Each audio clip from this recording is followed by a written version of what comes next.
او حساب د نفس سره دا دوه قسمه دی. یو محاسبه د عمل نه مخکې ده او دویمه محاسبه او حساب چې دی هغه د عمل نه بعد دی. محاسبه د عمل نه مخکې هغه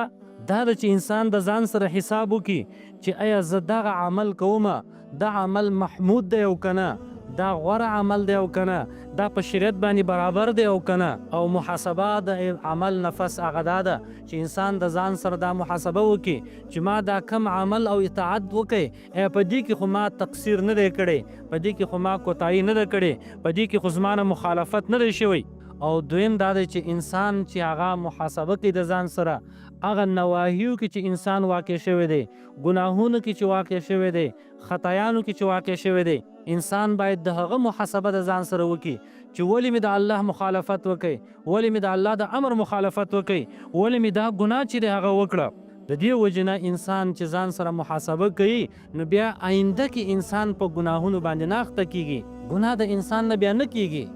دارنګه انسان د ځان سره محاسبه وکړي په هغه مباح کارونو کې، معتاد کارونو کې، هغه کارونه چې ظاهر کې جایز ښکاري، د هغه محاسبه به د انسان ځان سره وکړي چې ای زه دا مباح عمل کومه، د دې عمل ما ته څه فایده شته او که نه، دې عمل باندې خو به الله رب العزت ما قیامت کې نه رانیسي.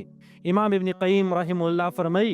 چې بهتره انسان چې هغه محاسبه د ځان سره کوي اول باید شروع وکړي په فرائضو باندې چې الله په انسان باندې څومره شیونه فرض کړي، څومره احکام فرض کړي دي، آیا د فرائضو کې خو د ده نه کوتاهي نه ده شوې، په دې فرائضو کې خو د ده نه نقصان نه دی شوی، آیا دا فرائض ده په هغه طریقه باندې ادا کړي کوم چې الله ویلي دي.